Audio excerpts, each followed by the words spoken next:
รักษาตัวกลัวกรรมอย่าทำชั่ว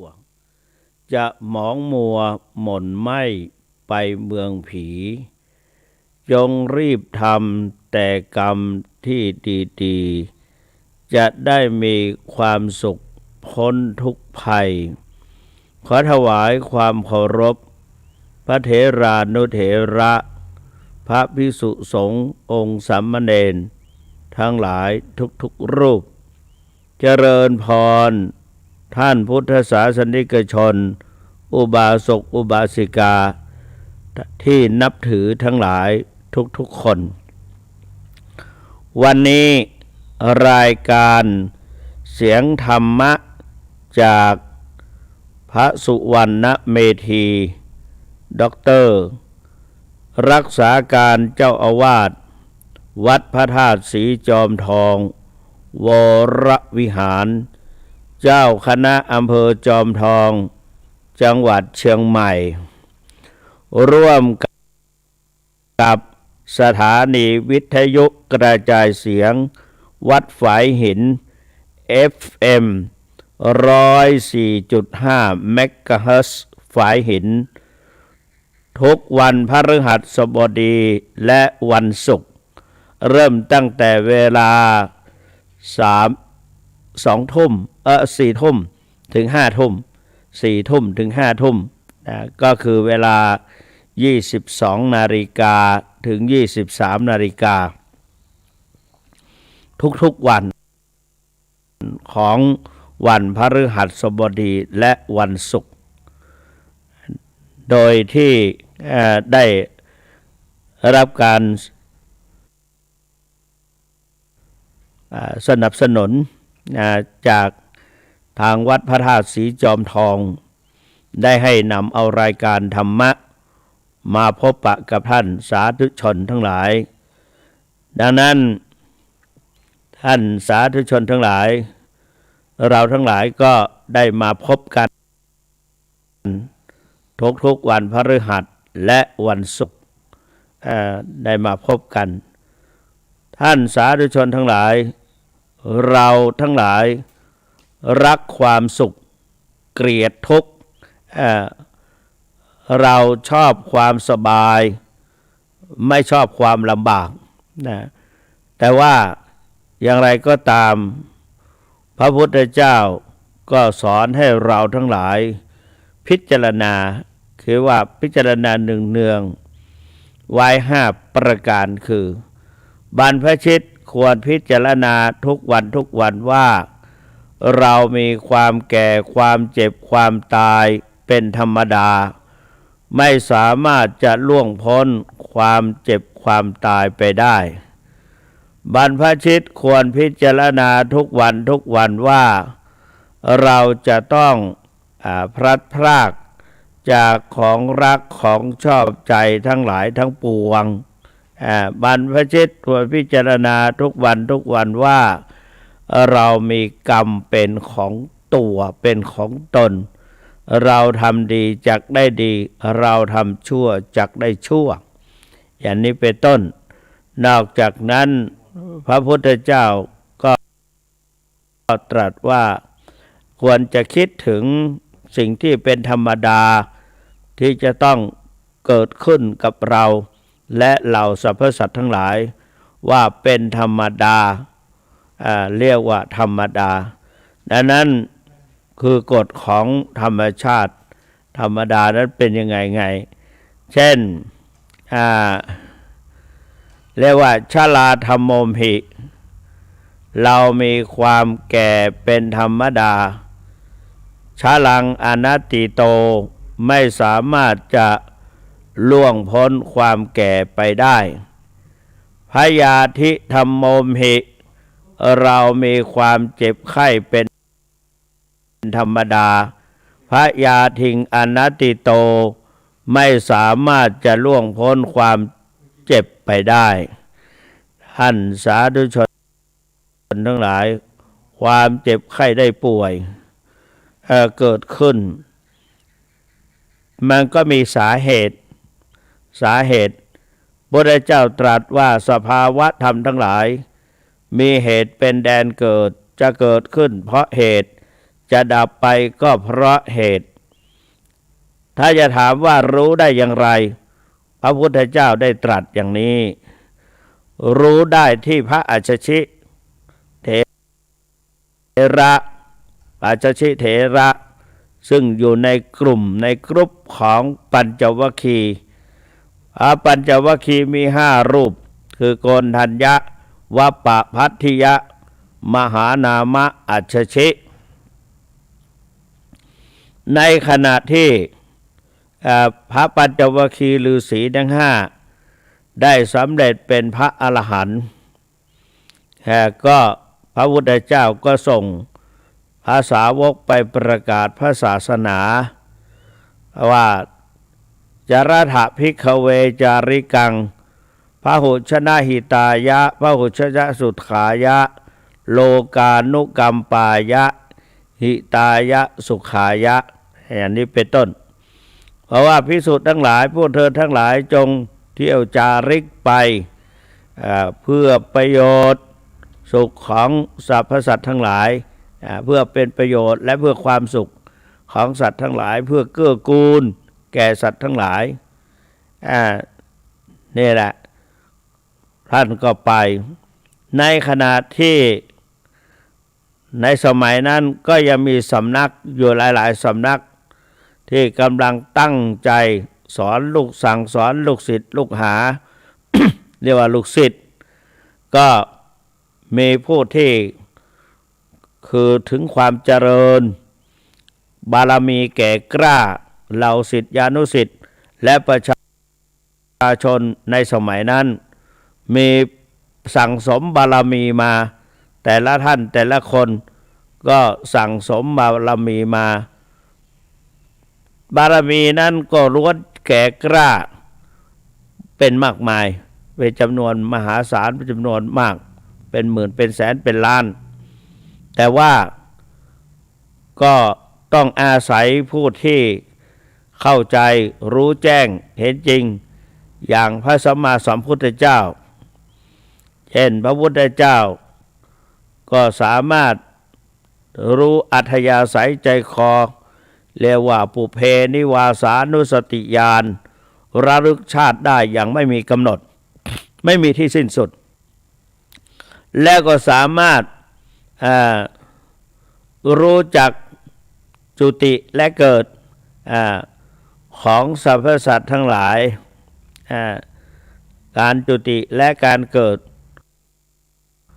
แล้วก็ปรวิชาปรจิตวิชานังรู้จักนั้นแหละรู้จักวิชาการเกิดการจุติและเกิดและตลอดถึงความนึกคิดของทั้งมนุษย์และสัตว์ทั้งหลายตลอดถึงเหล่าเทพเทวาว่าใครคิดอะไรพระสัมมาสัมพุทธเจ้าก็ย้อนถึงและก็เป็นเหตุมีเหตุที่เขาคิดอย่างนั้นเพราะในอดีตชาติหลายร้อยชาติก็เขาได้สั่งสมอย่างนั้นมาแล้วก็เกิดความสงสัยมีปมอยู่มีขอดปมอยู่พระพุทธเจ้าก็จะต้องไปแก้ขอดปมนั้นออกเพื่อคลายปมนั้นออกให้เขาได้หมดความสงสัยหมดปมหมดข้อกังขา อย่างนี้ก็มีผู้ที่ออกก็ปรากฏว่ามีสองสหายเป็นเพื่อนกันสองเพื่อนกันเรียกว่าเอามาชาติที่พระพุทธเจ้าชาติของพระพุทธเจ้าบังเกิดขึ้นตอนนั้นสองสหายนั้นมีชื่ออีกชื่อหนึ่งจึงต่างจากในอดีตในหลายภพท่านก็ชื่อว่าตปุสสะภลิกะตปุสสะก็คือได้แก่ท่านสารีบุตรภลิกะก็ได้แก่ท่านโมคคัลลานะตปุสสะภลิกะทั้งสองท่านนี้ก็ไปเที่ยวงานมหรสพว่างั้นเถอะก็มีกีฬามีมหรสพต่างๆแข่งกันของวัยรุ่นทำให้เกิดความสนุกสนานเพลิดเพลินในสมัยนั้นในถิ่นนั้นวัฒนธรรมนั้น ปรากฏว่าวันนั้นตัปปุสะก็ดีโมคคัลลานะก็ดีหรือว่าภริกะก็ดีตัปปุสะภริกะก็ดีก็ต่างรู้สึกไม่สนุกไม่แฮปปี้เลยว่างั้นไม่มีอารมณ์ก็มองอะไรก็รู้สึกว่าทำไมเกิดความสงสัยทำไมมนุษย์เราจะต้องเกิดขึ้นมาจะต้องอย่างนั้นอย่างนี้ทำไมจึงต่างๆกันมีอะไรบ้างที่จะปลดเปลื้องแก้ความกังขาเขาได้ก็เลยถามกันพอเดินทางกลับก็ถามกันว่าตัปปุสะก็ถามภริกะว่านี่วันที่ฉันไม่เห็นนายมีความสนุกสนาน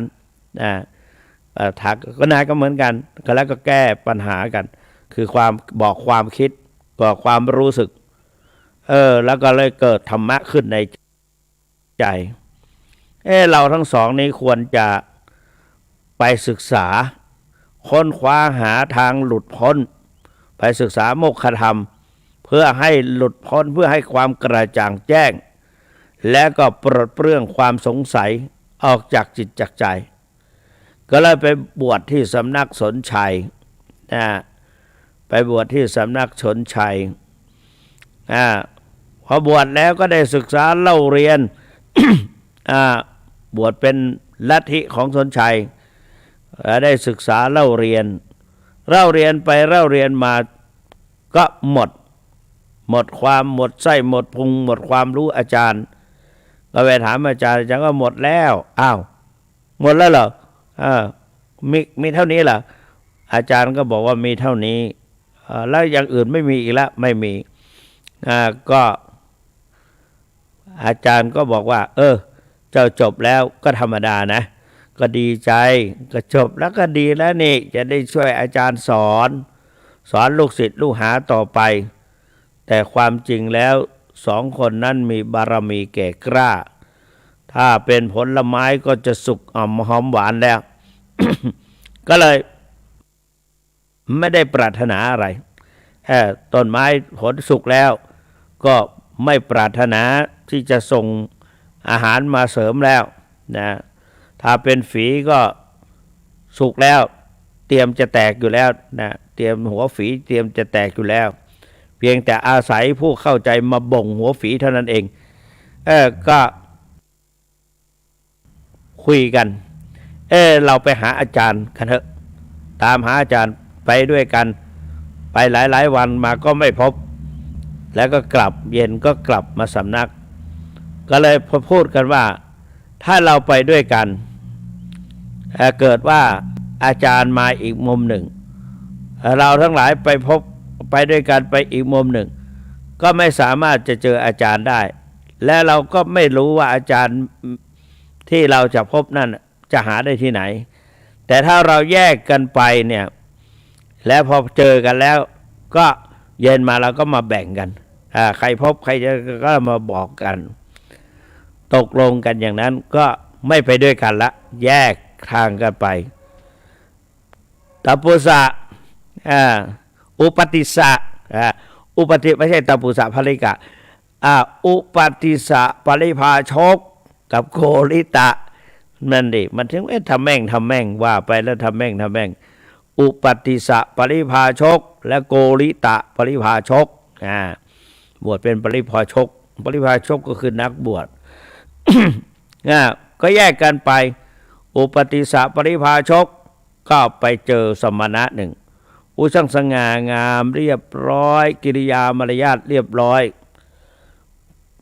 ผิวพรรณวรรณะเปล่งปลั่งหน้าเลื่อมใสไปทุกอิริยาบถก็เลยสังเกตก็ตามไปห่างๆคล้ายๆสะกดรอยฝ่ายท่านพระชชิเถระเป็นพระอรหันต์บิณฑบาตมาแล้วก็ออกมากลางทุ่งก็จะหาที่คันนาที่อะไรที่มันไม่ชื้นอะไรเนี่ยจะนั่งฉันอุปติสสะปริภาชกก็รู้ว่าสมณะนี้กำลังหาสถานที่นั่ง ก็เลยไปหาใบไม้ใบหญ้าเอาผ้าของตนปูให้บอกว่าท่านนั่งข้างบนนี่เหอะ แล้วก็ไปกรองน้ำถวายยืนถวายท่านพระอัชชิฉันเรียบร้อยก็ไถ่ถามกันว่าท่านบวชท่านทำไมมาบวชจำเพาะทำใครเป็นครูใครเป็นอาจารย์ท่านประพฤติปฏิบัติทำอะไรถึงไหนทำไมท่านสง่างามเหลือเกินนะพระชชิก็บอกว่าเยธรรมาเหตุปะเราบวชไม่นานยังเป็นผู้ใหม่ต่อในศาสนาความรู้อย่างน้อยไม่เป็นไรบวกแต่หัวข้อขออาจารย์จงบอกเฉพาะหัวข้อก็ได้พระชชิเถระก็ตัดว่าก็พูดว่าเยธรรมาเหตุปภวาเตสังเหตุงตถาคโตเตสัญจะโยนิโรโธจะเอวังวาทีมหาสมโนว่าแค่นี้เพียงเท่านี้ท่านอุปติสสะปริภาชกได้บรรลุโสดาปัตติผลสำเร็จเป็นพระโสดาบันก็เลยบอกว่าอาจารย์พระพุทธเจ้าประทับอยู่ณที่ไหนข้าพเจ้ายังมีเพื่อนอีกคนหนึ่งได้สัญญากันไว้วันนั้นก็โกริตะปริภาชกกลับมาก่อนก็มารออยู่ที่สำนักมารออยู่สายตาก็มองไปที่ทางที่อุปติสสะปริภาชกจะกลับมาวันนั้นเห็นอุปติสสะปริภาชกเป็นพระอริยบุคคลระดับโสดาบันโอ้เพื่อนของเราอากับกิริยาเช่นนี้อะไรเพิ่งความเปล่งปลั่งความอะไรอัศจรรย์นี่เราไม่เคยเห็นมาก่อนวันนี้ก็เลยเกิดความเลื่อมใสเข้าไปก็ไปไหว้อุปติสสะปริภาชกวันนี้เพื่อนของเราช่างสง่างามมีผิวพรรณวรรณะเปล่งปลั่งอาการกิริยาช่างน่าเลื่อมใสจริงๆท่านคงพบอาจารย์แล้วสิท่านคงได้สำเร็จโมกขธรรมแล้วสิ โมกขธรรมนั้นเป็นอย่างไรบอกข้าพเจ้าบ้างท่านอุปติสสะปริภาชกก็ฟังนะเราจะบอกให้พระพุทธเจ้าของเราตรัสว่าเยธรรมาเหตุปภวาเตสังเหตุงตถาคโตเตสัญจะโยนิโรโธจะเอวังวาทีมหาสมโนแปลว่าสภาวะธรรมทั้งหลายมีเหตุเป็นแดนเกิดจะเกิดขึ้นเพราะเหตุจะดับไปก็เพราะเหตุนี่ท่านโกริตะปริภาชกสดับแล้วได้สำเร็จเป็นพระโสดาบันสำเร็จบรรลุโสดาปัตติผลสำเร็จเป็นพระโสดาบันก็จึงได้นี่แหละดังนั้นทุกสิ่งทุกอย่างก็มีเหตุเกิดขึ้นโรคภัยไข้เจ็บจะเกิดขึ้นก็เพราะมีสาเหตุหนึ่งอุตุการเปลี่ยนแปลงฤดูกาลฤดูหนาวฤดูฝนเข้าสู่ฤดูหนาวมนุษย์เราทั้งหลายก็ป่วยกันระยะหนึ่งที่อุณหภูมิกับปรับตัวเข้ากับอุณหภูมิเหล่านี้ไม่ได้ก็ป่วยกันเป็นโรคหวัดเป็นโรคไอเป็นโรคอะไรต่างๆครั้งหนึ่งสองฤดูหนาวจะเข้าสู่ฤดูร้อนแล้วก็ป่วยกันอีกครั้งหนึ่งฤดูร้อนจะเข้าสู่ฤดูฝนเราก็ป่วยกันอีกครั้งหนึ่งเรียกว่าอุตุความเปลี่ยนแปลงฤดูเราก็ป่วยกันสักครั้งหนึ่งนอกจากนั้นเราก็มีทางแก้เหมือนกันคือออกกำลังกายพยายามออกกำลังกายให้ความอบอุ่นแก่ร่างกาย ให้ความอบอุ่นแก่ร่างกายมีวอร์มอัพมีอะไรต่างๆก็แล้วแต่แล้วก็พักผ่อนให้เพียงพอกินอาหารไม่เพียงพออันนี้อุตุประการที่สองอาหารการกินเราจะอย่าตามใจปากจะลำบากที่กายถ้าตามใจปากลำบากที่กาย อาหารนั้นก็มีรสจัดบ้างอ่อนบ้างร้อนบ้างเปรี้ยวบ้างเผ็ดบ้างก็ไปต่างๆกันเพราะนั้นอย่างวันนี้ไปส่งพระไปเป็นเจ้าอาวาสวัดขวงเป่าท่านพระมหาเกรียงไกรอายุได้33 ปี32ปีเป็นปรริญญาธรรม4 ประโยคก็เทศพื้นเหนือเทศทำเมืองเหนือเก่งพอใช้ได้ว่างั้นเถอะแล้วก็บรรยายก็บรรยายได้อย่างที่เจ้าคุณบรรยายเดี๋ยวนี้เทศนาโวหารก็บรรยายได้ก็สวดมนต์ก็ได้เป็นพระก็มีมนต์ก็เป็นคนก็มีสตางค์นอกจากนั้นเทศก็ได้สวดก็ได้ทศบเทศสวดบางสกุลได้แถมยังกรรมฐานภาวนาก็ได้อย่างน้อยก็บวชอยู่ที่วัดพระธาตุศรีจอมทองวรวิหารมาตั้งแต่เป็นสมัยเป็นสามเณรดูเหมือนว่าเข้ามาบวชเป็นภาคฤดูร้อนเขาบวชกันสามเณรภาคฤดูร้อนบวชแล้วไม่สึกเป็นสามเณรศึกษาเล่าเรียนมาโดยตลอดได้บ้างตกบ้างก็ไม่เป็นไรไม่ว่ากันแต่ก็ไม่มีหลายแผนกก็นักธรรมก็ได้ทุกปีพอบาลีมาก็ได้บ้างตกบ้างก็หลายปีอยู่ในวัดพระราชจอมทองได้ปรริญญาธรรม4 ประโยคนอกจากนั้นก็ได้เรียนวิปัสสนากรรมฐานกับหลวงปู่ทองเพราะว่าได้ฟังทุกวันใกล้แล้วก็สัมผัสมันไม่ต่างอะไรกับนักมวยและลิเกดนตรีอะไรต่างๆทั้งที่พ่อแม่ก็ยังไม่สอนลูกก็เข้าใจเพราะว่าระบบสัมผัสอยู่ใกล้ ท่านมหานี้ก็ได้ประพฤติปฏิบัติและได้เข้ากรรมฐานวิปัสสนากรรมฐานกับหลวงปู่ด้วยก็เป็นที่ต้องการของประชาชนวัดขวงเปาไม่มีเจ้าอาวาสมรณภาพไปท่านก็มาติดต่อนานแต่ว่าไม่มีที่อยู่ให้ก็เลยไปบูรณะปฏิสังขรณ์กุฏิหลังใหญ่ได้รับความร่วมมือร่วมใจจากประชาชนช่วยกันบริจาคต้นไม้สักประจำสวนประจำบ้านมีต้นไม้สักต้นใหญ่200 กว่าต้นมาก็มาแปรรูปทำให้ฝากุฏิเรียกว่าโฮงหลวง2 ชั้น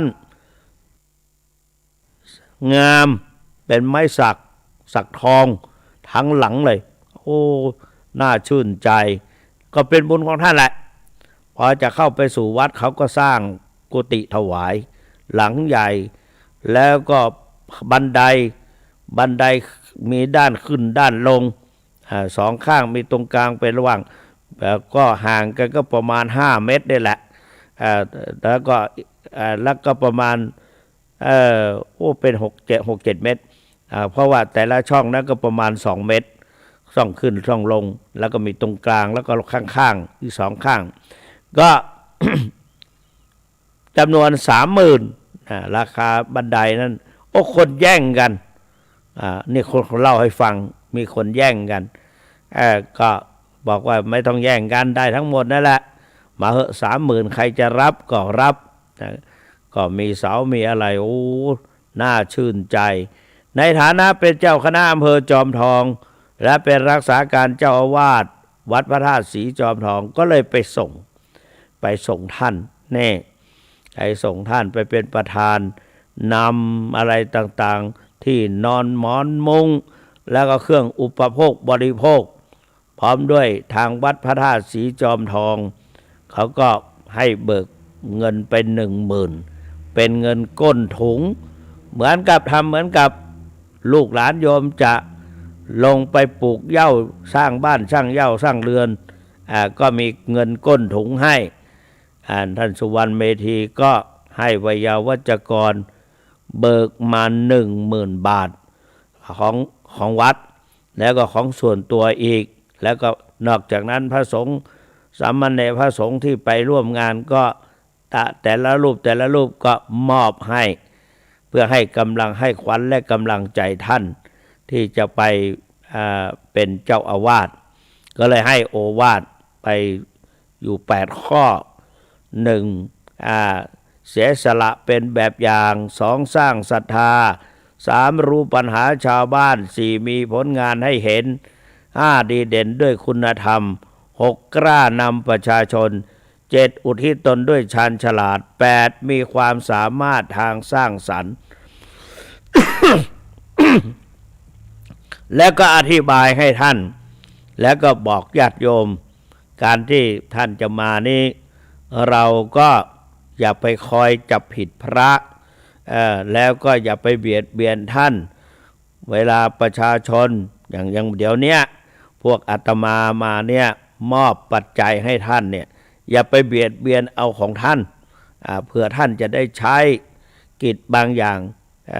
กิจที่จะจำเป็นจะต้องใช้มีหลายอย่างแล้วก็ประชาชนทั้งหลายจะแสดงความมีน้ำใจต้อนรับท่าน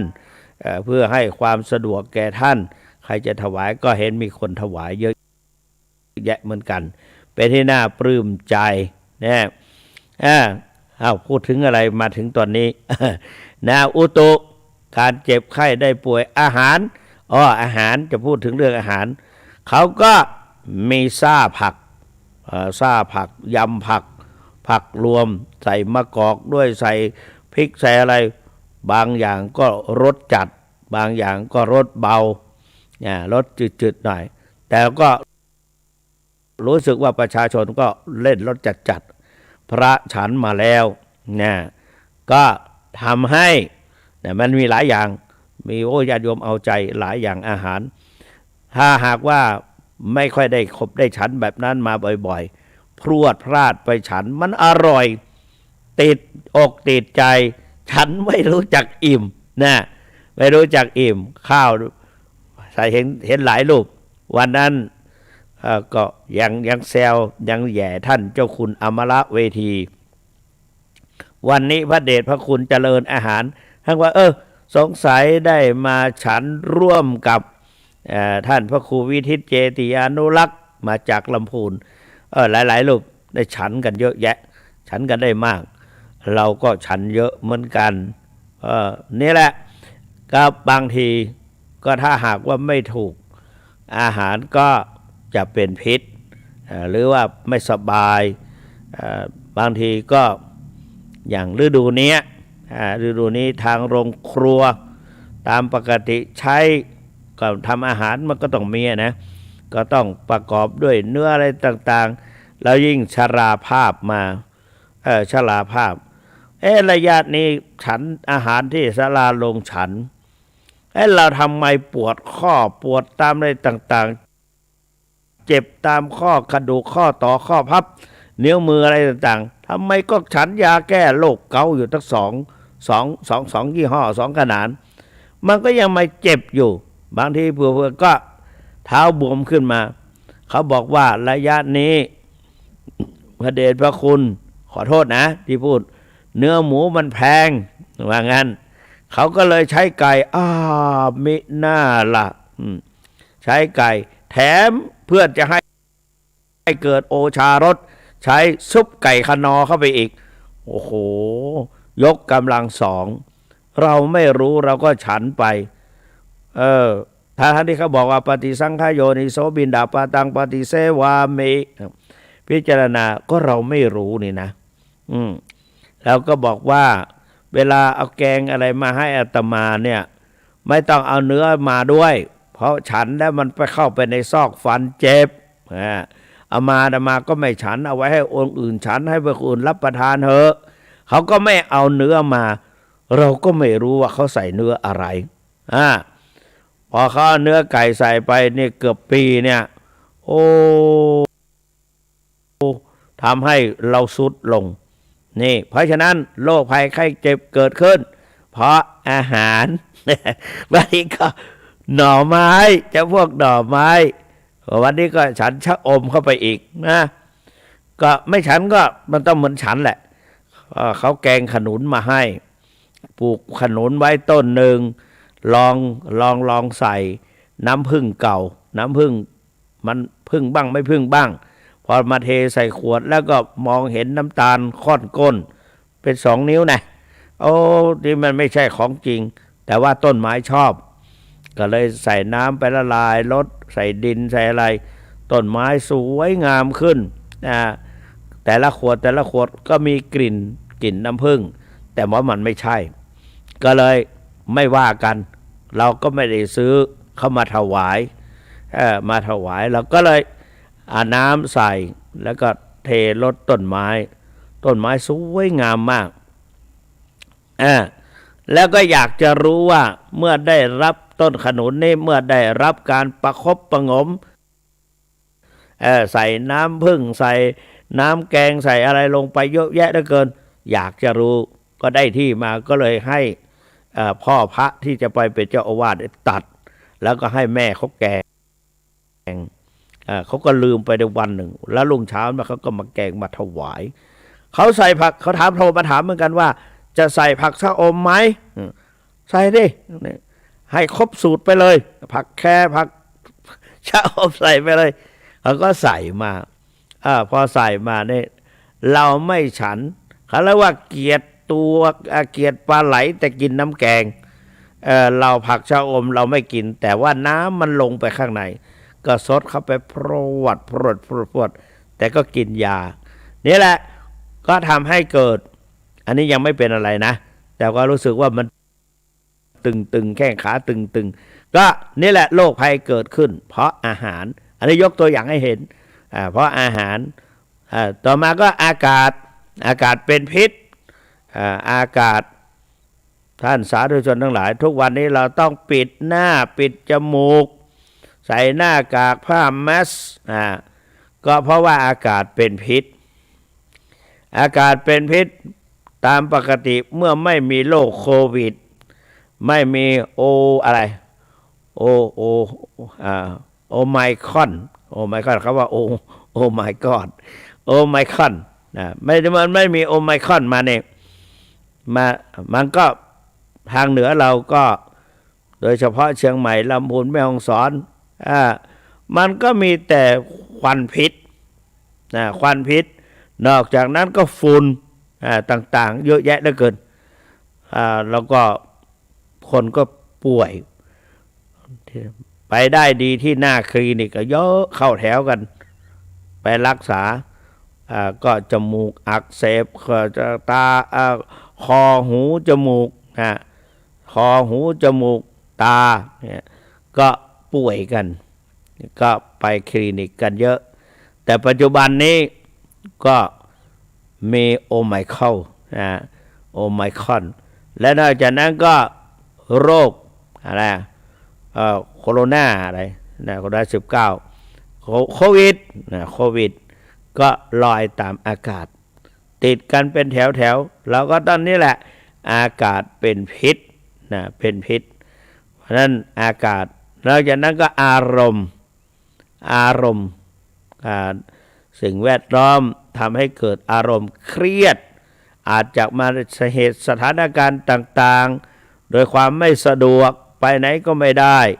ลูกหลานก็ไม่ได้ไปโรงเรียนทางออนไลน์เรียนทางเน็ตเรียนไปเรียนมาเน็ตล้มใช้ว่าหลานน้องพูดให้ฟังวันนี้เน็ตล้มบ้างต้องเพิ่มเน็ตเพิ่มอะไรต่างๆโอ้สารพัดครูก็บรรยายอีกที่หนึ่งนักเรียนก็อยู่อีกที่หนึ่งเด็กตัวเล็กนิดเดียวใช้เทคโนโลยีเรียนหนังสือพ่อแม่ก็คอยไปด้อมมองว่ามันเรียนกันอย่างไรก็ได้ยินเสียงครูอยู่นะว่างั้นเสียงครูอยู่แล้วก็เด็กก็สนใจถ้าไม่ได้ครูก็เลคเชอร์ตลอดเรียกชื่อตรงไหนไม่รู้ครูจะสุ่มเรียกชื่อเพื่อเขาจะสนใจไม่สนใจเด็กก็เครียดเด็กจะไปขอโทษจะไปห้องน้ำก็กลัวเขาจะเช็คชื่อมีความตื่นตัวตื่นใจไปอีกแบบหนึ่ง เราจะไปหาลูกหาหลานไม่ต้องไปละไปเมื่อไหร่ก็เรียนหนังสือต้องถามว่าคนนั้นคนไหนไปไหนกันหาชาลีไปไหนเขามี2 คนมีผู้ชายคนหนึ่งผู้หญิงคนหนึ่งผู้ชายเป็นพี่ผู้หญิงเป็นน้องเราก็เคยให้แต่งชุดกันหาชาลีมาครั้งหนึ่งหลานเนี่ยเนาะรักด้วยเราอุตส่าห์ตัดไม่มีครอบครัวแล้วก็ยังไปหาอยู่ก็ธรรมดานะหลานก็เข้ามาแทนพ่อแทนแม่โยมพ่ออาตมาได้ถึงแก่กรรมไปไอ้หลานชายก็เกิดหลังจากนั้นมาอีกปีหนึ่งน้องสะใภ้ก็ไปนอนที่ของแม่แม่ก็ได้เสียชีวิตไปวันที่22พฤศจิกายนปี553พอ554วันที่24พฤศจิกายนหลานสาวก็คลอดออกมาแม่เขาไปนอนน้องสะใภ้ไปนอนทับที่แม่นอนเราก็ที่จริงเราก็คงหลานเราก็คงไม่เท่าไหร่เพราะเราคิดถึงพ่อถึงแม่เราก็ท่านเขาก็ไปอยู่ในบ้านหลังนั้นอีกบ้านพ่อบ้านแม่เรานั่นแหละไปแล้วก็เลยก็คิดว่าเหมือนกับเขามาแทนพ่อแทนแม่เราแล้วก็เลยมีความผูกพันมีความผูกพันเนี่ยก็มันหลายสาเหตุก็บางทีอาจจะเป็นพ่อเป็นแม่เรามาเกิดก็ได้แต่ก็เราก็ไม่กล้าว่าเพราะดวงจิตของคนเรามันไม่แน่นอนทีเนี้ยก็คือความเครียดทำให้เกิดโรคภัยไข้เจ็บได้เหมือนกันนอกจากนั้นจิตก็ฟุ้งซ่านวันนี้ฟุ้งซ่านก็เป็นโรคภัยไข้เจ็บเหมือนกันจิตฟุ้งซ่านก็เช่นโรงพยาบาลสวนปรุงอะไรต่างๆเนี่ยเขาถือว่าเป็นคนไข้นะเป็นบ้าเป็นอะไรไปนะแล้วก็เกิดความเจ็บไข้ได้ป่วยเพราะนั้นอาพาธคือความเจ็บไข้ได้ป่วยก็เกิดมาจากสาเหตุนี้แหละทำไมพูดซะยาวเพราะจะโน้มน้าวเข้ามาสู่ว่าพระพุทธเจ้าตรัสว่าภารกิจที่จะต้องรีบทำ5 อย่าง1อภิเษกกษัตริย์2กำจัดศัตรู3เรียนรู้วิชา4แสวงหาทรัพย์5ระงับป่วยไข้อโรคยาปรมาราภาความไม่มีโรคเป็นราภอย่างยิ่งเป็นราภปรมาราภาประแปลว่าอย่างยิ่งลาภาเป็นลาภอันประเสริฐก็ได้ก็นี่แหละแล้วแต่จะแปลเป็นลาภที่สุดเขาไม่มีโรคภัยไข้เจ็บถามว่าท่านเจ้าคุณมีไหมตั้งแต่คลอดออกมาก็มีมาแล้วรู้ว่าตนเองไม่เคยสมบูรณ์ทุกวันนี้มีโรคเกาต์เบาหวานไขมันความดันไตเสื่อมก็กลัวอยู่เหมือนกันนะแต่ก็ไม่ต้องกลัวมันอยู่กับเราโรคภัยไข้เจ็บเหล็กสนิมเกิดขึ้นกับเหล็กกัดเหล็กให้กร่อนเหล็กนะสนิมกัดก็ยังพังได้กิเลสเกิดขึ้นบาปกรรมเกิดขึ้นกับจิตใจก็หักรานจิตใจโรคภัยไข้เจ็บเกิดขึ้นที่ร่างกาย แล้วแต่ยี่ห้อนะแล้วแต่ยี่ห้อก็คือกรรมมาแหละเราสั่งสมกรรมมาบางคนก็ได้ยี่ห้อของรถยุโรปยันตังสรีระยันตังยนต์คือสรีระได้รถมาจากยุโรปสมมุติได้รถมาจากเยอรมันเนี่ยเราเคยสังเกตดูสมัยก่อนถังตักน้ำน้าชายคุณน้าน้องชายของแม่ไปเป็นทหารเขาก็ได้ถังตักน้ำมาจากเยอรมันสีเขียวเอามาให้แม่พี่สาวเป็นของให้พี่สาวให้อะไรก็ไม่รู้ก็คงรักน้องให้อะไรหลายอย่างก็เขาทหารนั่นก็มาก็เอามาให้ใช้ตั้งแต่สมัยอาตมายังไม่เกิดก็จนอาตมาบวช เป็นสามเณรพศ2510อาตมาอายุ13 ปีก็ยังเห็นถังน้ำนั้นยังอยู่ก็บวชจนถึงเป็นพระก็ยังเห็นมันอยู่โอ้แสดงว่ายี่ห้อดีเคยซื้อเสริมมาหลายคู่ก็พังหมด รถก็เหมือนกันรถของยุโรปจะเป็นรถ BMW รถ Benz รถอะไรของมาจากยุโรปทนเกาะถนนได้ดีเกาะถนนได้ดีและก็แพงเวลาซ่อมแพงหน่อยเล็กนิดเดียวหมดไปตั้งหลายพันหลายหมื่นก็เป็นหมื่นนี่ก็เขายี่ห้อมันดีคนเราก็เหมือนกันนะได้สร้างสั่งสมกรรมมาดีก็มีสุขภาพแข็งแรงไม่เจ็บไม่ไข้บางคนไม่เคยเป็นหวัดเลยทั้งกรากกรำฝนอะไรต่างๆไม่เคยไอไม่เคยจามนี่ต้องมีนะไอก็คงมีนะไม่เคยป่วยไม่เคยนี่เลยโอ้เข้าท่าเนี่ยแต่บางคนก็ตั้งแต่ตัวเล็กๆนิดเดียวเข้าโรงพยาบาลเข้าตู้อบเข้าอะไรต่างๆเนี่ยมันเป็นยี่ห้อเป็นกรรมเพราะนั้นพระพุทธเจ้าจึงบอกว่าอภิเษกกษัตริย์กำจัดศัตรูเรียนรู้วิชาแสวงหาทรัพย์ระงับป่วยไข้อโรคยาปรมาลาภาความไม่มีโรคเป็นลาภอย่างยิ่งโอ้โรคภัยไข้เจ็บเบียดเบียนไม่เว้นเหมือนไฟจะไหม้ตึกก็ไหม้ได้ไม่ใช่ว่าไม่ได้นะไหม้เผาผลาญได้ตึกรามบ้านช่องใหญ่ก็เผาผลาญได้กระต๊อบก็เผาผลาญได้ต้นไม้ใหญ่ๆก็เผาผลาญได้ต้นหญ้าต้นอะไรก็เผาผลาญได้ไฟเกิดขึ้นโรคภัยไข้เจ็บก็เหมือนกันไม่ว่าจะคนจะอยู่ในฐานะอะไรพระพุทธเจ้าก็ยังทรงประชวรตอนที่จะปรินิพพานในยังประชวรในเรื่องนี้ก็ได้ตั้งใจจะพูดในเรื่องนี้แหละนะก็คนเราก็มีเจ็บไข้ได้ป่วยพยาธิธรรมโมหิเรามีความเจ็บไข้เป็นธรรมดาพยาธิอนัตติโตไม่สามารถจะร่วงพ้นความเจ็บไข้ไปได้หลายวันมานี้อาตมาภาพนั่งแปรนึกวันนี้ไปพบพระครูวิทิตเจติยานุรักษ์ก็เลยเล่าให้ฟังก่อนบางทีอาจจะวันพรุ่งนี้ไปพูดเรื่องนี้เพราะว่าความจริงแปลได้หมดแล้วนะแปลได้หมดแล้วสนุกด้วยเอาตอนแรกก็แปลไม่ได้ลองเข้า Google หรือว่า YouTube เข้าไปแล้วบทสวดแปลเขาแปลไว้และพอดีตนเองก็มีต้นทุนการศึกษาบาลีพอสมควรได้ปรริญญาเป็นมหาปรริญญาธรรม7 ประโยคฟังรู้เรื่องแต่ก็ไม่ตลอดฟังรู้เรื่องเวลาเขาสวดมนต์เนี่ยเราก็นั่งฟังแล้วก็รู้เรื่องแต่ก็ไม่ตลอดวันนี้ก็บางศัพท์มันก็ติดอันนี้ศัพท์นี้แปลว่าอะไรมันก็ติดเหมือนกันไม่ใช่ว่าไม่ติดก็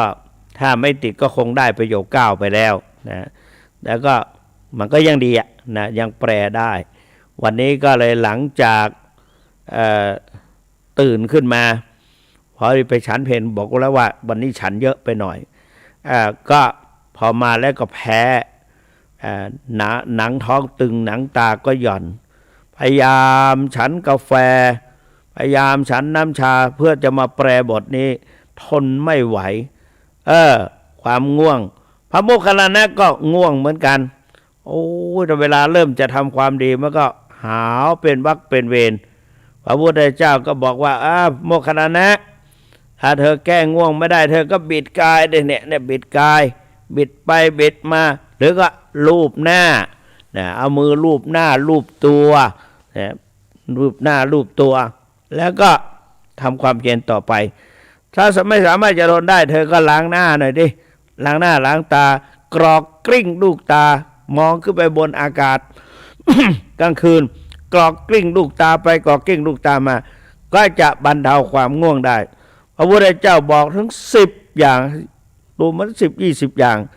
พระโมคคัลลานะแก้ไม่ได้พระพุทธเจ้าบอก ไปนอนใช่ปะ ให้นอนสักหน่อยหนึ่งใช่ถ้ามันง่วงเราก็เอาสุดท้ายนี่แหละนอนเถอะแหวงชื่อเดิมชื่อแสวงนอนเถอะแหวงแต่ต้องนอนแบบมีสตินะเปิดหนังสือคาไว้โต๊ะเตรียมไว้จะลุกขึ้นมาแปลทันทีก็ได้มาแปลแปลแล้วสนุกแต่ละบทมันคล้ายๆกันแล้วก็ถือโอกาสท่องไปด้วยแปลไปด้วยต่อไปก็จะท่องให้ญาติโยมฟังพอดีหลวงปู่ทองว่าอาจารย์ให้ท่านเจ้าคุณมาเป็นภาษาบาลีพ่องเราก็จะพูดอะไรดีก็เลยมีประวัติวัดพระธาตุจอมทองนอกจากนั้นก็บทสวดต่างๆแล้วสามารถจะพูดได้นี่นะก็มาแปลใช้ให้มันรู้เรื่องแล้วก็มาพูดได้อย่างเช่นว่าบทสวดธรรมนิยามบทเปรียบด้วยภูเขาพระเจ้าเปรียบด้วยภูเขาที่มาบดขยี้ร่างกายแห่งสรรพสัตว์ทั้งหลายก็เวลาเราสวดในงานศพก็นั่นจะนำไปสวดว่ายะธาปิเสลาวิปุราณพังอหัจจะปภตาสมานตานุปเลยยงนิโปเทนตาจตุติสาเอวังชลาจมาจุจะอธิวัตันติปานิโน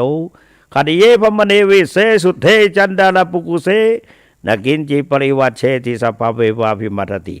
นาตัทหัตถินังพรูมินรธานนปติยานาจาปิมันตยุเทนาสกาเชตุงทเนนวาตัสมาหิปณิโตโปโสสัมปัสสังอดัมมัตโนโยดัมมจารีเอวังชลาจัมแต่สมสัทธันจะปสารังนามอนุยนชเมทวีสลังพุทธานาสาสนันตีข้ามไปอีกบทหนึ่ง โยที่จริงรู้นะมันข้ามไปอีกบทหนึ่งก็พูดได้มันนี้ก็ยะถาเวปาตุภวันติธรรมาอัตตปิโนชยโตพมนาสะอัตสกังคาวะปยันติสภายโตขยังปชานติสเหตุธรรมังยะถาเวปาตุภวันติธรรมาหรือบทอติแต่ให้กำหนดปัจจุบันก็ว่าอติตังนั้นว่าขมายนาปฏิกังเขนะขตังปัจจุบันนันจะโยธรรมังตัทตถาวิปัสสติอสังหิลังสังกุปังตังวิตามโนบุหเยอเชวกิจมาตปังโคชัญญามรณังสุเวไนโนสังขรันเทนะมหาเสเรนะมัจจุนาเอวังวิหาริมาตาปิงอโหรตมินะตังเวภัทเทกรโตติสันโตอาจิคเตโมนิติโยมฟังรู้เรื่องไหมฟังสนุกแต่ว่าผู้เรียนบาลีเขาก็รู้นะว่าอดีตมันก็ผ่านไปแล้วอนาคตยังไม่มาถึงคิดถึงปัจจุบันหลวงปู่ทองก็ให้กำหนดปัจจุบันวิปัสสนากรรมฐานแนวสติปัฏฐาน4ให้กำหนดปัจจุบันให้ได้อันนี้ก็เหมือนกันบทที่จะว่านี่ก็คือโพชฌงค์7 จะว่าให้ญาติโยมฟังซะหน่อยอุตส่าห์นำมาแล้วจะไม่ว่ามีอยู่3บทเรียกว่าโพชกัสสปะโพชชังโค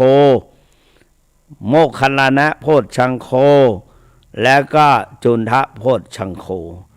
เกี่ยวกับเรื่องโรคภัยไข้เจ็บทั้งนั้นเลยอาตมาจะว่าให้ฟังลืมไปแล้วยังก็ไม่รู้นะคำแปลแต่ว่าภาษาบาลีก็อยู่ตรงนี้ไม่ลืมเพราะว่ามองอยู่กัสสปะมหากัสสปะโพชชังโค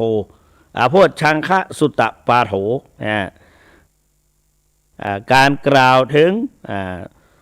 โพชชังคะสูตรเกี่ยวกับพระมหาโมคคัลลานะคือพระอานนท์ได้พูดว่าเอวเมสุตัง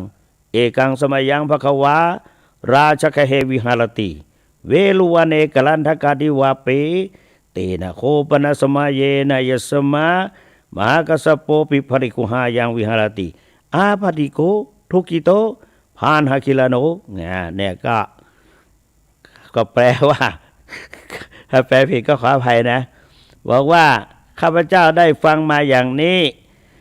ในสมัยหนึ่งสมเด็จพระผู้มีพระภาคเจ้าทรงประทับอยู่พระเชตวันวิหารกลันทกนิวาปสถานใกล้กรุงราชคฤห์โดยสมัยนั้นแลท่านพระมหากัสสปะก็อยู่ที่ถ้ำอยู่ในถ้ ปิภริคูหาอาพาธไม่สบายไข้หนักท่านว่าอย่างนี้พระอานนท์ได้พูดอย่างนี้แล้วก็ต่อมาก็ท่านป่วยหนักอาพาธไม่สบายไข้หนักพระพุทธเจ้าก็เสด็จไปเนี่ยอัตถโคภควาสายันหสมาเยปฏิสัลลานาบุตถิโตบอกว่าก็โดยสมัยนั้นแลนะโดยครั้งนั้นแลสมเด็จพระผู้มีพระภาคเจ้าเสด็จออกจากที่หลีกเล่นพระพุทธตามปกติพระสงฆ์เนี่ยจะได้เข้าไปสู่ในป่าไปในที่ลับไม่อยู่ใกล้ทางเดินไปเดินจงกรมและปฏิบัติพอเย็นมาแล้วพระอาทิตย์บ่ายคล้อยก็ออกจากที่เล่นมานะเขาบอกว่าสายันหสมาเยในสมัยที่เป็นสิ้นไปแห่งวันก็แสดงว่าพระอาทิตย์จะอสดงแล้วกลางวันไม่มีแล้วเนี่ยก็ตอนเย็นๆก็อากาศเย็นๆก็เลยจากการปฏิบัติก็เลยออกวุฒิโตนี้ออกแล้วนะออกแล้วจากไหนก็จากสถานที่หลีกเล่นนะแล้วก็จากนั้นก็เยนายสมามหากัสสโปเตนุโคปสังกเมอุปสังกมิตวาปัญญาเตอสเนนิสีที่อันนี้เขาแปลลมประโยคนะก็แปลว่าที่จริงบอกว่าท่านมหากัสสปะประทับอยู่โดยที่ใดพระพุทธเจ้าก็เข้าไปโดยที่นั้นขันเข้าไปแล้วเขาเข้าไปหาแล้วก็ประทับนั่งบนอาสนะที่เขาปูไว้เรียบร้อยแล้วก็คือท่านกัสสปะปูสำหรับคือต้องบูชาพระพุทธเจ้าเนี่ยลูกศิษย์ลูกหาที่ดีก็ทำสถานที่ไว้ให้ทำสถานที่ไว้ให้เผื่อครูบาอาจารย์อุปชามาก็จะได้ขึ้นมานั่งแต่ที่เราเตรียมไว้ให้เตรียมไว้ถวายเหมือนกันที่นั่งรักษาการเจ้าอาวาสอาสนะที่นี่ไม่มีใครเอาไปไม่มีใครเก็บเผื่อเจ้าคุณมาแล้วก็จะได้ขึ้นนั่งในด้านหลังเนี่ยครับเขาปูไว้ใกล้ๆหุ่นหลวงปู่วันนี้ไม่เห็นนะใกล้ๆก็ตรงใกล้ๆพัดใกล้ๆพัดข้างล่างตอนนี้ป้ายพระสุวรรณเมธีบังไว้แสดงว่าเวลาใกล้แล้วนี่โอ้50แล้วโอ้ป้ายพระสุวรรณเมธีพร้อมด้วยโทรศัพท์ขึ้นมาแล้วแสดงว่าได้เวลาไม่ต้องบรรยายแล้วก็เปิดโอกาสให้ญาติโยมได้โทรเข้าไปคุยด้วยวันนี้สัพเพเหระเหระเลยไม่ต้องกำลังจะแปลจะเข้าดุเดือดพระพุทธเจ้าถามพระกัสสปะว่าอย่างไรและพระกัสสปะตอบว่าอย่างไรไม่เป็นไรเอาไปแปลใหม่เพื่อความคล่องจะได้เกิดขึ้นไม่ต้องแลดูหนังสือบ่อยท่านสาธุชนทั้งหลายวันนี้ได้มาพูดเป็นภาษากลางหมดเลยเนาะก็ดูเหมือนก็เป็นคนกลางแต่ว่าหลายท่านฟังโยมฟังอยู่ที่กรุงเทพก็มีตอนนี้บอกว่าโยมจะตั้งโยมจะฟังเมื่อกี้โทรไปหาอยู่นะ ก็0817830215ถ้าใครยังฟังอยู่นะถ้าใครยังฟังอยู่มาแล้ว740นี่มาก่อนทุกครั้งเจริญพรสัตว์ประคอยใต้ไหมก็ข้าเจริญพรที่ไหนเนี่ยเชียงดาวโยมเชียงดาวสมุทรปราการใช่ชุดชลบุรีสมุทรสงครามมาอยู่ที่เชียงดาวหนาวไหมอากาศในตอนเนี้ย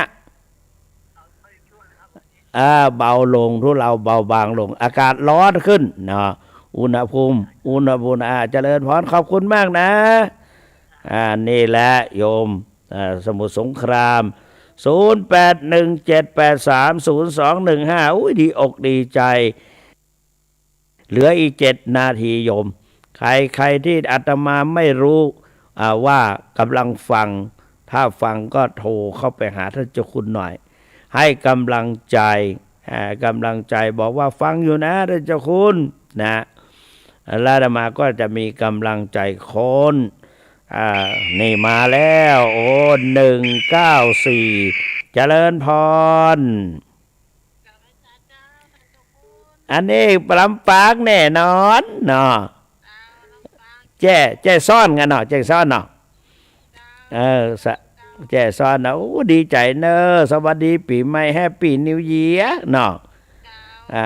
อายุวันโนสุขังปลังพี่นางร้องกองเข้ามาแล้ว0817830215กดเข้ามาใหม่พี่นางร้องกองเข้านะวันนี้พี่นินรัตฟังบ่ฟังหมูน้องนะ0817830215เจริญพรอันนี้สันซ้ายเนาะสันซ้ายบันทีภาษาย่อง100%อายุวันโนสุขังปลังเน0817830215เดือน5 นาทีนะ504กดเข้ามาใหม่นะเตรียมไว้สำหรับท่านที่มาแล้วโอ้นิยมพรทิพาสิงหเดชเจริญพรโยมเป็นไดพ้องฟังแล้วเป็นไดพ้องดีมาก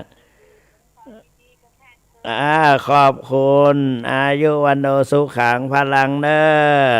0817830215โอ้โยม2ข้อความเจริญพรเหลืออีก5 นาทีก็เข้ามาใหม่โอ้เจริญพรพี่สาวของท่านเจ้าคุณดูแม่ให้ดีๆดูแม่เลี้ยงแม่ให้ดีๆเนี่ยพระเจ้าขิ้นเหงาเนอนะอายุวันโนสุขังปลังเนอนะพี่สาวพี่นินรัตน์นะ0817830215โทรเข้ามาใหม่0817830215เป็นนางกดจุนใดเนาะ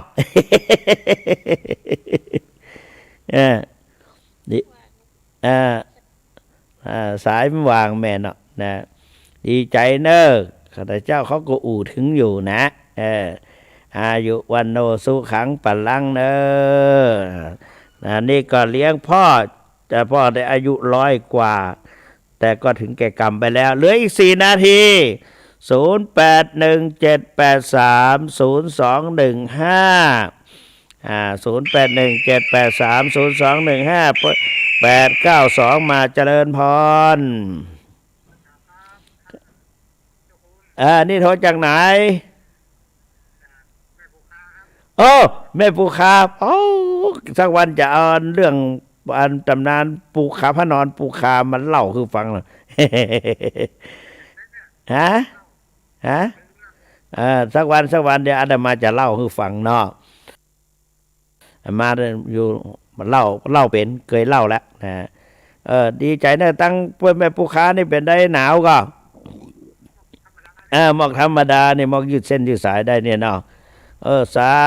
ธุอายุวันโนสุขังปลังเด้อคนละเล็กคนละน้อย081เหลืออีก3 นาที0817830215อีก3 นาทีมา081504เจริญพรนี่เราจากไหน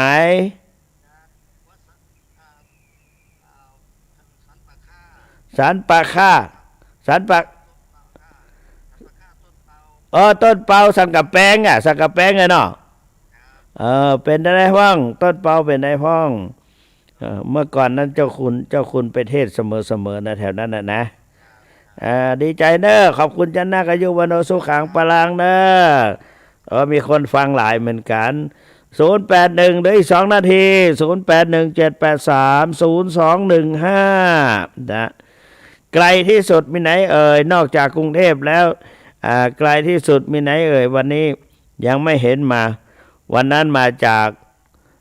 วอชิงตันดีซีโทรมาไปไกลเหมือนกันนะเนี่ยตื่นเต้นเลยนะแล้วก็มาเยอรมันก็มีเยอรมนีก็มีก็มาจากทีนี้ทางพะเยาทั้งเจียงไฮ้แม่สายมีไหมนะไม่มีก็ไม่เป็นไรเดือน1 นาที 08108178302215บนจอทีวีมี0817830215พระสุวรรณเมธีหรือว่าตุลุงแหวงนะเข้ามาหมดเวลาพอดีพุทธานุภาเวนะด้วยอำนาจแห่งคุณพระพุทธเจ้าธรรมานุภาเวนะด้วยอานุภาพแห่งคุณพระธรรมเจ้าสังฆานุภาเวนะด้วยอำนาจแห่งคุณพระสงฆ์เจ้าตลอดถึงกุศลผลบุญที่ญาติโยมทั้งหลายได้ร่วมกระทำบำเพ็ญให้เป็นไปแล้วจงรวมกันเป็นตบะเดชะอภิบาลคุ้มครองป้องกันปกห่มรักษาให้ทุกท่านแคล้วคลาดจากพยันตรายภัยพิบัติและก็ปราศจากอุปสรรคต่างๆประสบแต่ความสำเร็จในชีวิตดังที่คิดไว้ทุกๆประการเถิด